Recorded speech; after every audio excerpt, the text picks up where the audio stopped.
Breaking news చూస్తున్నాం. మంత్రి Jupally కృష్ణారావుపై CM Revanth serious అయినట్టుగా తెలుస్తోంది. నిన్న జరిగిన కేబినెట్ మీటింగ్లో జూపల్లిపై రేవంత్ ఆగ్రహం వ్యక్తం చేశారు. సవాల్ చేస్తే కట్టుబడి ఉండాలని, అప్పులపై చర్చించేందుకు తెలంగాణ భవన్కు వెళ్తానని సవాల్ విసిరి ఎందుకు వెళ్లలేదంటూ జూపల్లిని నిలదీశారు రేవంత్. ఇకపై బహిరంగ చర్చలు ఏమైనా ప్రెస్ క్లబ్ వేదికగా చేయాలంటూ రేవంత్ సూచించారు. కొందరు మంత్రులు గన్ పార్క్కు వెళ్లారని, 2 గంటలు వేచి చూసి వెళ్లిపోయారంటూ రేవంత్ ఆగ్రహం వ్యక్తం చేశారు.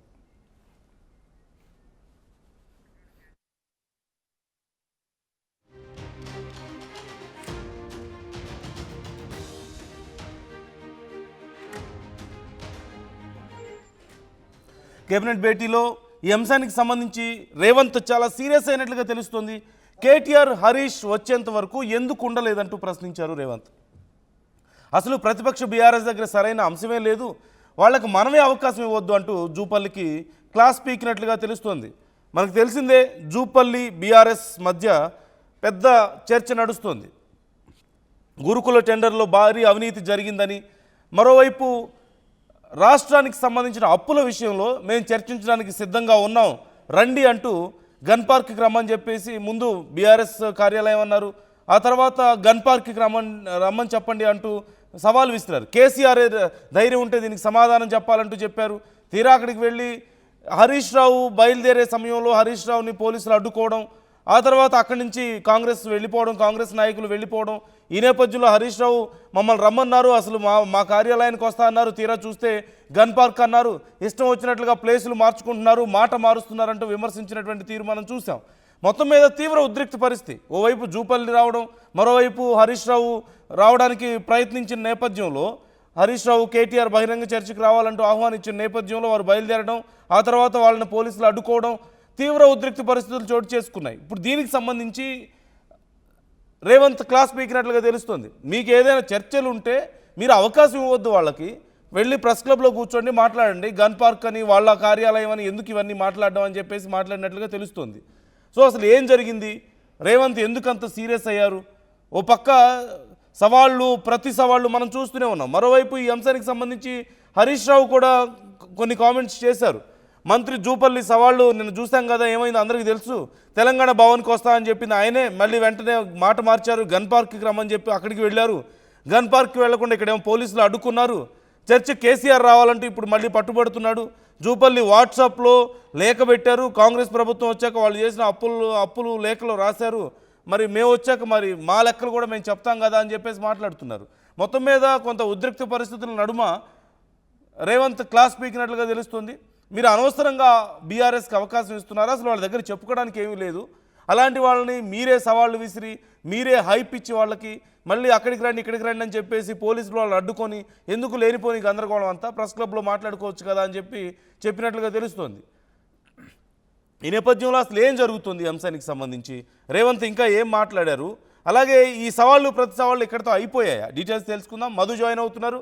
మధు, రేవంత్ ఇంకా ఏం మాట్లాడారు? జూపల్లి క్లాస్ పీకినట్లుగా తెలుస్తోంది.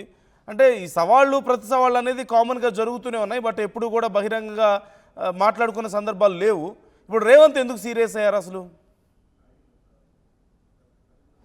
నిజంగానే ఈ సవాళ్ళు ప్రతి సవాళ్ళతోటే రాజకీయాలని నడుస్తూ ఉన్నటువంటి సిచ్యువేషన్. ప్రజలకు ఒరగబెడుతుంది ఏం లేదు ఎవరు, కానీ ఈ సవాలు ప్రతి సవాళ్ళతోటి ప్రజలను బూమరాంగ్ చేస్తూ ఉన్నారు, ప్రజలను ఏదో చేస్తూ ఉన్నారు అనేటువంటి చర్చ జరుగుతూ ఉంది మొదటి నుంచి కూడా. ఇదేం మొదటిసారి కాదు. ఉమ్మడి ఆంధ్రప్రదేశ్ నుంచి తీసుకుంటే తెలంగాణ ప్రత్యేక రాష్ట్రం ఏర్పడ్డ తర్వాత ఇప్పటికీ 12.5 సంవత్సరాలు అయిపోయిన తర్వాత సేమ్ అదే పాలిటిక్స్ కొనసాగిస్తూ ఉన్నారు రాజకీయ పార్టీ నాయకులు. గతంలో చూసాం, రేవంత్ రెడ్డి ఛాలెంజ్ చేశారు, కేసీఆర్ ఛాలెంజ్ చేశారు, అప్పుడు ఉన్నటువంటి ఉమ్మడి ఆంధ్రప్రదేశ్లో కొంతమంది నాయకులు ఛాలెంజ్ చేశారు. సో ఇప్పుడు రీసెంట్గా తెలంగాణలో కాంగ్రెస్ అధికారంలోకి వచ్చిన తర్వాత గత ప్రభుత్వం బీఆర్ఎస్ అధికారంలో ఉన్నప్పుడు చేసిన అప్పుల గురించి పెద్ద ఎత్తున చర్చ జరుగుతూ ఉంది. తర్వాత కాంగ్రెస్ అధికారంలోకి వచ్చిన వెంటనే జరుగుతున్న అవినీతి పైన సవాల్ చేస్తూ ఉంది బీఆర్ఎస్ పార్టీ. చర్చకు సిద్ధం, మేము మా దగ్గర డాక్యుమెంట్స్ ఉన్నాయి, నిరూపిస్తామనేటువంటి స్టేట్మెంట్స్. అట్లా సంబంధించినటువంటి మూసీ రివర్ ఫ్రంట్ కార్యక్రమాన్ని నుంచి తీసుకుంటే తర్వాత హెల్త్ పాలసీ కానీ, ఎస్సీయు భూములకు సంబంధించినటువంటి అంశం కానీ, గురుకుల టెండర్ల విషయంలో కానీ, నైని కోల్ బ్లాక్ అంశం కానీ, తర్వాత రాష్ట్రంలో భూముల విషయంలో కానీ, ఇట్లా అనేక విషయాల్లో, ఫార్మా సిటీ ఇప్పుడు ఫ్యూచర్ సిటీగా మారినటువంటి అంశంలో కానీ ఇలాంటి అవినీతి చేస్తూ ఉన్నారు కాంగ్రెస్ పార్టీ నాయకులు మంత్రులు పర్సంటేజ్ తీసుకున్నారు. బట్టి విక్రమార్క 30% తీసుకుంటున్నారు, ఇంకొక మంత్రి 20% తీసుకుంటున్నారు, డైరెక్ట్గా వాళ్ళ అనునయులకు టెండర్లు కట్టబెడుతున్నారు. అటువంటి అనేక సవాలు విసిరింది బీఆర్ఎస్. దాంతవరకు కాంగ్రెస్ దానికి ప్రతి విమర్శలు చేసింది, సమాధానం చెప్పింది. మీడియా సమావేశాల ద్వారా ముఖ్యమంత్రి చెప్పారు, మంత్రులు చెప్పారు, ఎమ్మెల్యేలు చెప్పారు. అక్కడితో అయిపోయింది అనుకున్న సందర్భంలో మొన్న జరిగినటువంటి పొలిటికల్ హైడ్రామాకు కేంద్ర బిందువుగా జూపల్లి కృష్ణారావు మారారు. గతంలో ఈ గురుకుల టెండర్లో అవినీతి జరిగిందని చర్చ జరుగుతున్నప్పటికీ కూడా జూపల్లి డైరెక్ట్గా బీఆర్ఎస్ భవన్కే వస్తాను, చర్చకు వస్తాను అనేటువంటి చెప్పడంతో చర్చకు ఇంత పెద్ద చర్చ జరిగింది. నిన్న ఆయన బీఆర్ఎస్ పార్టీ ఆఫీస్కి వస్తానని ఛాలెంజ్ చేయడంతో వర్కింగ్ ప్రెసిడెంట్ మాజీ మంత్రి కేటీఆర్ ఇక్కడే ఉన్నారు, హరీష్ రావు మాజీ మంత్రి డిప్యూటీ ఫ్లోర్ లీడర్ ఇక్కడే వెయిట్ చేశారు. జూపల్లి కృష్ణారావు వస్తే మాట్లాడతామనేటువంటి ఒక చైర్ ఏర్పాటు చేశారు, ఒక షాల్వా ఏర్పాటు చేశారు. ఒక హైడ్రామా జనాలను అట్రాక్ట్ చేయడానికి ఎన్ని రకాలుగా చేయాలనో అన్ని రకాలుగా పొలిటికల్ పార్టీస్ చేశాయి. వెయిట్ చేశారు. నేనే వెళ్తానని హరీష్ రావు బయటకు వెళ్తే హరీష్ రావుని అరెస్ట్ చేసి కంచన్బాగ్ పిఎస్ తీసుకెళ్ళినటువంటి సిచ్యువేషన్ ఒక పొలిటికల్ హైడ్రామా కొనసాగింది. దానికి సంబంధించి చేజింగు, పోలీసులు వెంటాడము, తీసుకెళ్లడము, పోలీస్ స్టేషన్లో కూర్చోబెట్టడం, మళ్ళీ తీసుకొచ్చి తెలంగాణ భవన్లో విడిచిపెట్టడం, మళ్ళీ కేటీఆర్ వెళ్తానని చెప్పి కేటీఆర్ వెళ్ళే ప్రయత్నం చేశారు. కేటీఆర్ని వెళ్ళొద్దనేటువంటిది పోలీసులు అడ్డుకోవడం. జూపల్లి అటు నుంచి గాంధీ భవన్ వెళ్ళారు, గాంధీ భవన్ నుంచి సిఎల్పి వచ్చారు, సిఎల్పి నుంచి గన్ పార్క్ వెళ్ళారు.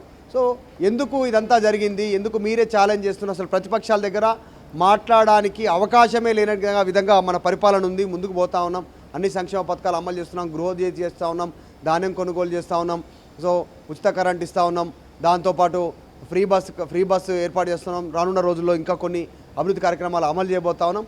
ఇవి చెప్పుకోవడం చేతనవ్వట్లేదు మనకు, కానీ కొత్త ఛాలెంజ్లు చేసి ఈరోజు బూమరాంగ్ అయ్యేటువంటి పరిస్థితి. గురుకుల టెండర్లలో అవినీతే జరగలేదు, కానీ అవినీతి జరిగిందని బీఆర్ఎస్ చెప్తున్నారని జనాలు నమ్ముతా ఉన్నారు. సిచ్యువేషన్ అది, మీరు అసమర్థతతో ఉన్నారు. ఛాలెంజ్ చేస్తే బీఆర్ఎస్ పార్టీ ఆఫీస్కి ఎందుకు వెళ్ళలేదు అనేటువంటి కేబినెట్ సమావేశం కంటే ముందు జరిగినటువంటి మీటింగ్లో ఆయన సీరియస్ అయినట్టుగా తెలుస్తూ ఉంది. జూపల్లి పైన మీరు ఒకవేళ ఛాలెంజ్ చేస్తే బీఆర్ఎస్ పార్టీ ఆఫీస్ కానీ బీఆర్ఎస్ పార్టీ ఆఫీస్కి వెళ్ళాల్సిందే, ఎందుకు వెళ్ళలేదు? ఒకవేళ కాదు అనుకుంటే మనం గతంలో అనుకున్నట్టు సోమాజిగూడ ప్రెస్ క్లబ్ దానికి వేదిక కావాలి, అక్కడికి కదా వెళ్ళాల్సి ఉండే. అయినా మంత్రులు సోమాజిగూడ ప్రెస్ క్లబ్కి వెళ్ళకుండా ఎందుకు గన్ పార్క్ దగ్గర కూర్చున్నారు? కూర్చున్న 2 గంటలే ఎందుకు కూర్చున్నారు? అంత ఓపిక లేదా మీకు? అంత ఓపిక లేకుండా ఎందుకు ఛాలెంజ్ చేశారు? వాళ్ళు బీఆర్ఎస్ వాళ్ళు వచ్చేంత వరకు వెయిట్ చేయాలి కదా. మొత్తం నిన్న పైచేయి అంతా బీఆర్ఎస్ అయింది, జనాలు గమనిస్తూ ఉన్నారు. ఇక్కడ నుంచి ఏ చర్చ, ఏ సవాలైనా సోమాజిగూడ ప్రెస్ క్లబ్ వేదికగానే చేయండి అనేటువంటిది సీఎం వీళ్ళందరిపైన సీరియస్ అయినట్టుగా తెలుస్తూ ఉంది. త్వరలోనే మూసి సంబంధించినటువంటి విషయంలో కూడా 2027 ఎండింగ్ వరకు పూర్తిస్థాయిలో కంప్లీట్ చేస్తాం, జనాల దగ్గరికి వెళ్తాం, మళ్ళీ కాంగ్రెస్ వస్తుంది.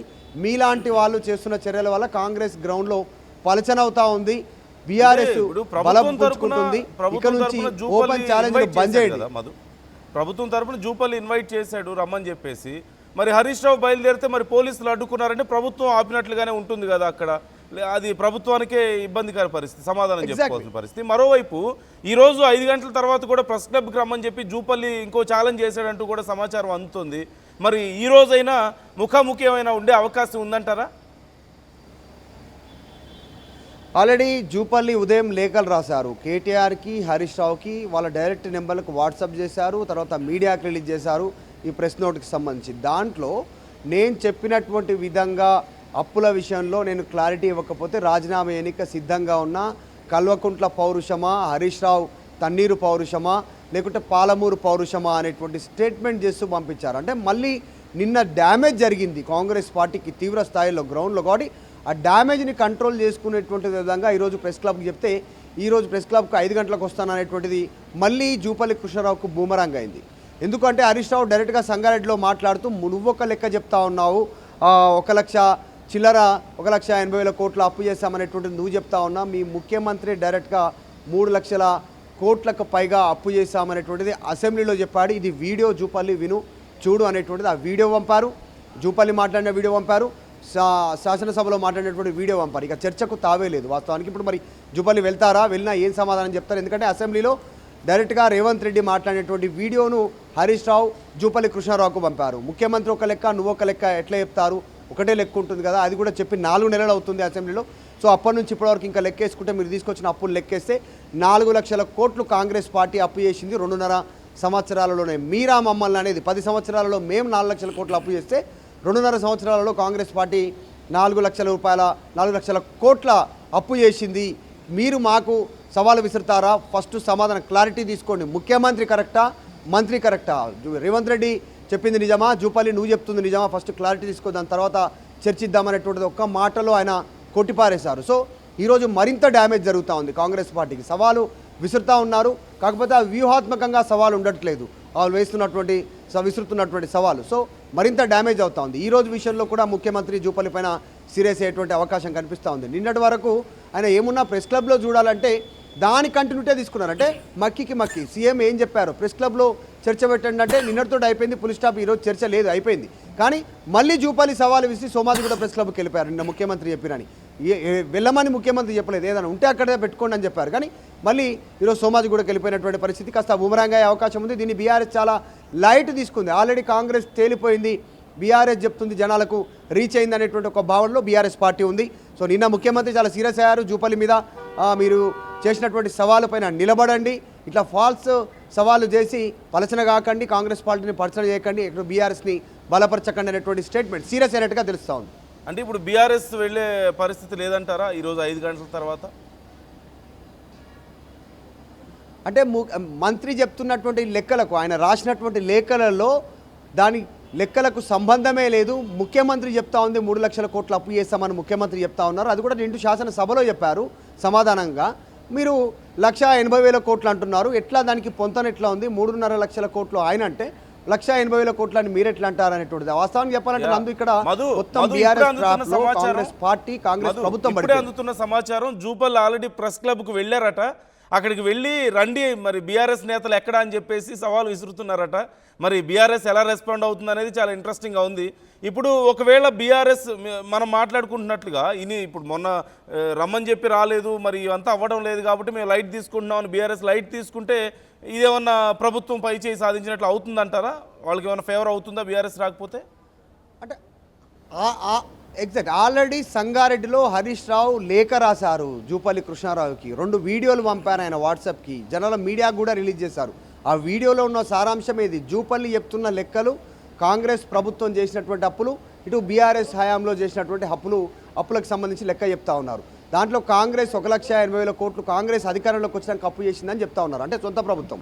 మళ్ళీ ముఖ్యమంత్రి ఏమో ఎక్కువ చేసినామని చెప్తా ఉన్నారు, 3 లక్షల కోట్ల చిల్లర అప్పులు చేశాము, ఇప్పుడు ఇంకో 4 నెలలు కలుపుకుంటే 4 లక్షల కోట్లు అయిందని హరీష్ రావు ఆరోపణ చేస్తూ ఉన్నారు. అసలు బీఆర్ఎస్ ఎంత అప్పులు చేసింది అనేటువంటిది మొత్తం సైడ్ ట్రాక్ వెళ్ళిపోయి పక్కకి వెళ్ళిపోయి ఆ అంశం అంతా కూడా కాంగ్రెస్ చేసినటువంటి అప్పుల గురించి చర్చ జరిగే సిచ్యువేషన్ ఉంది. సో కాబట్టి ఆల్రెడీ సమాధానం ఇచ్చాం, జూపల్లి దగ్గరికి వెళ్ళాల్సినటువంటి అవసరం లేదు. జూపల్లి పార్టీ ఆఫీస్కి వస్తా అన్నారు, గన్ పార్క్ దగ్గరికి పోయారు, గాంధీ భవన్లో ఉన్నారు, సిఎల్పిలో ఉన్నారు, ఎక్కడికి రాలేదు. మళ్ళీ ఇప్పుడు ప్రెస్ క్లబ్ అంటా ఉన్నారు, రోజుకో మాట రోజుకో ప్లేస్ మారుస్తూ ఉన్నారు. జూపల్లి అనేటువంటి ఆరోపణలు బీఆర్ఎస్ చేస్తూ ఉంది. అంటే ఒకవేళ నిజంగా ప్రభుత్వం అప్పులు, గత ప్రభుత్వం చేసిన అప్పులు కానీ ఇప్పుడు చేసిన అప్పులు కానీ ఇవన్నీ తేల్చుకోవాలంటే శ్వేతపత్రాలు విడుదల చేయొచ్చు కదా. ఈ గన్ పార్క్కి వెళ్ళడాలో లేకపోతే ప్రెస్ క్లబ్లకు వెళ్ళడాలో ఇవన్నీ ఎందుకు? ఉన్న డీటెయిల్స్ బయట పెట్టేసి అఫీషియల్గా మాట్లాడుకుంటే అయిపోతుంది కదా. లేదంటే అసెంబ్లీలో చర్చించుకోవచ్చు కదా. అసలు ఈ గొడవ అంతా ఎందుకు? అసెంబ్లీలో అయితే ప్రజలందరూ చూస్తూనే ఉంటారు ఎలాగో. సో మరి ఈ డ్రామాని ఎలా అర్థం చేసుకోవాలంటే ప్రభుత్వం ఏమైనా బీఆర్ఎస్ని ఇరకాటంలో పెట్టాలనే ప్లానా ఇది? మీరు అన్నట్లుగా ఇది బూమ్రాంగ్ అవుతుందా? ఎగ్జాక్ట్లీ, వాస్తవానికి బీఆర్ఎస్ అప్పులు చేసింది, సంక్షేమ పథకాలను పూర్తి స్థాయిలో అమలు చేయలేకపోతున్నాం అనేటువంటి చెప్పే దాంట్లో భాగంగా బీఆర్ఎస్ పైన సవాలు విసిరారు కాంగ్రెస్ పార్టీకి సంబంధించిన నాయకులు, మంత్రులు, ప్రభుత్వంలో ఉన్నటువంటి వాళ్ళు. కాకపోతే దాన్ని కన్వే చేయలేకపోయారు జనాలకు కానీ మిగతా వర్గాలకు కానీ. సో అది బూమరాంగ్ అయింది, మొత్తం మిస్ఫైర్ అయింది, కాంగ్రెస్ పార్టీకి దెబ్బ తగిలినటువంటి సిచ్యువేషన్ కనిపిస్తూ ఉంది. నిన్న జరిగినటువంటి దాంట్లో మనం చూస్తే సాధారణంగా ఎవరికైనా అర్థమవుతుంది, మొత్తం పై చేయి బీఆర్ఎస్ది కనిపించింది.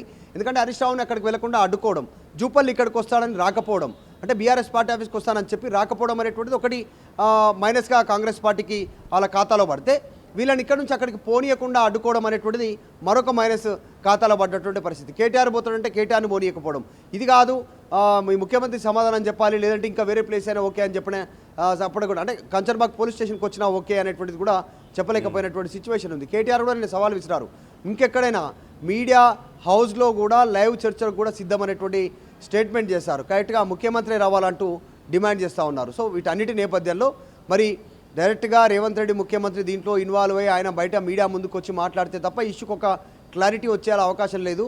దాదాపు 5 మంత్రులు, ఇక్కడ 2 పార్టీ నాయకులు కేటీఆర్, హరీష్ రావు, అటు 5 మంత్రులు సరితూగలేనటువంటి సిచ్యువేషన్ ఉంది. సో వీరికి సరైన ఘాటైన సమాధానం చెప్పాలంటే రేవంత్ రెడ్డి రావాలి అనేటువంటి చర్చ కూడా గ్రౌండ్లో ఉంది. చూడాలి, ఖచ్చితంగా రేవంత్ రెడ్డి మీడియా ముందుకు వచ్చే అవకాశం కూడా కనిపిస్తూ ఉంది. జరుగుతున్న డ్యామేజ్ పైన ఆయన గట్టిగా మాట్లాడే అవకాశం ఉంది.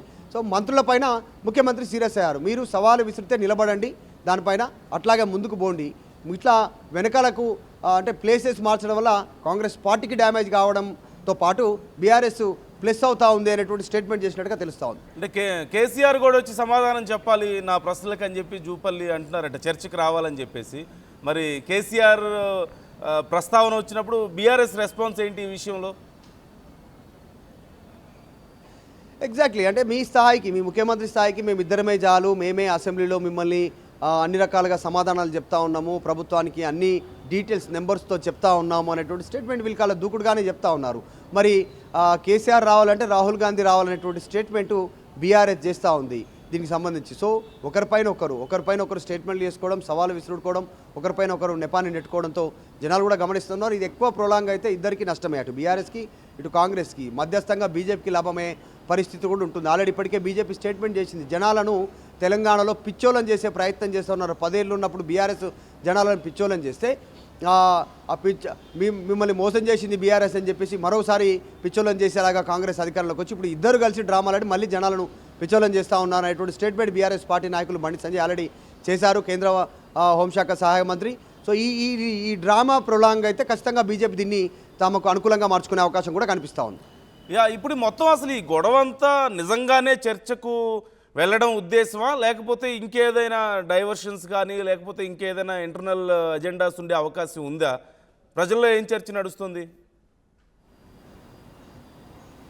అంటే ప్రభుత్వాన్ని కార్నర్ చేయాలి, ప్రభుత్వం ఏం చెప్పలేకపోతుంది, మా ఇద్దరికి వీళ్ళు సరితూగలేకపోతున్నారు అనేటువంటి వ్యూహంతో బీఆర్ఎస్ ముందుకు పోతా ఉంది. దాంట్లో కేటీఆర్ వర్కింగ్ ప్రెసిడెంట్, తర్వాత మరో మాజీ మంత్రి హరీష్ రావు, వీళ్ళిద్దరూ స్ట్రాంగ్ హోల్డ్ ఇక్కడ పార్టీకి సంబంధించినటువంటి మూవ్మెంట్ కానీ పార్టీ లైన్ను తీసుకెళ్లడం కానీ. సో కేసీఆర్ రావాలనేటువంటిది కాంగ్రెస్ చెప్తున్నప్పటికీ కాంగ్రెస్ డిమాండ్ని కేసీఆర్ వచ్చి డైరెక్ట్గా ఆయన సమాధానం చెప్పే పరిస్థితి ఉండకపోవచ్చు జరుగుతున్నటువంటిది. కానీ ఈ మొత్తం జరుగుతున్న పొలిటికల్ హైడ్రామా మాత్రం నిజంగానే నందు రియల్గా చెప్పుకోవాలంటే ఇదంతా డ్రామానే 100%. దాంట్లో ఏం లేదు, వీళ్ళు పోయి చర్చించలేదు, వాళ్ళు పోయి చర్చించలేదు, వీళ్ళు చెప్పింది జనాలు నమ్మేది లేదు, వాళ్ళు చెప్పింది జనాలు నమ్మేటువంటి పరిస్థితి లేదు. అంటే ఎవరి డాక్యుమెంట్స్ ఏంటంటే కరెక్ట్గా ఆర్బీఐ ఇచ్చినటువంటి నివేదిక డిజిట్స్తో సహా ప్రభుత్వం, కేంద్ర ప్రభుత్వం చెప్పేటువంటి ప్రకారం ఎఫ్ఆర్బిఎంకి సంబంధించినటువంటి అప్పులు కానీ, కార్పొరేషన్ల మీద తీసుకున్నటువంటి అప్పులు కానీ, రాష్ట్ర ప్రభుత్వం ఇంకా ఇతర మార్గాల ద్వారా తీసుకున్నటువంటి అప్పుల విషయం కేంద్ర ప్రభుత్వం డీటెయిల్ రిపోర్ట్ ఇస్తే తప్ప అస్సలు బీఆర్ఎస్ హయాంలో ఎంత అప్పు చేశారు, ఎక్కడెక్కడ ఖర్చు పెట్టారు, కాంగ్రెస్ అధికారంలోకి వచ్చినాక 2.5 సంవత్సరాల్లో ఎంత అప్పు చేశారు, ఎక్కడెక్కడ దాన్ని ఇన్వెస్ట్ చేస్తారు, ఏం చేశారు అనేటువంటిది అక్కడి నుంచి వచ్చేటువంటి డీటెయిల్స్ ఆర్బీఐ నివేదికతో పాటు ఇట్లా వివిధ మార్గాల ద్వారా. సో ప్రస్తుతం ఇదంతా కూడా జనాలని బూమరాంగ్ చేసేలాగా, తమ వైపుకు తిప్పుకునేలాగా, ఒకరిపైన ఒకరు నెపం నెట్టుకునే లాంటి సిచ్యువేషన్, దీంట్లో ఎలాంటి డౌట్ లేదు. Right, thanks for the updates Madhu. Jupally ఇప్పటికే మరి ప్రెస్ క్లబ్ దగ్గరికి వెళ్ళారట, ఒకసారి అక్కడున్న పరిస్థితికి సంబంధించి మాకు ఎప్పటికప్పుడు అప్డేట్స్ అందిస్తూ ఉండండి, చూద్దాం ఏం జరగబోతుంది, ఈ డ్రామా ఎటుపోతుంది అనేది. Thanks for the details again. So మొత్తం మీద సింపుల్గా ఇక్కడ చెప్పాలంటే సవాళ్ళు ప్రతి సవాళ్ళు ఇవేమన్నా కొత్త, గతంలో బీఆర్ఎస్ గవర్నమెంట్ ఉన్నప్పుడు ఇలాంటి సవాళ్ళు మనం చూసాం, ఇప్పుడు జరుగుతూనే ఉన్నాయి.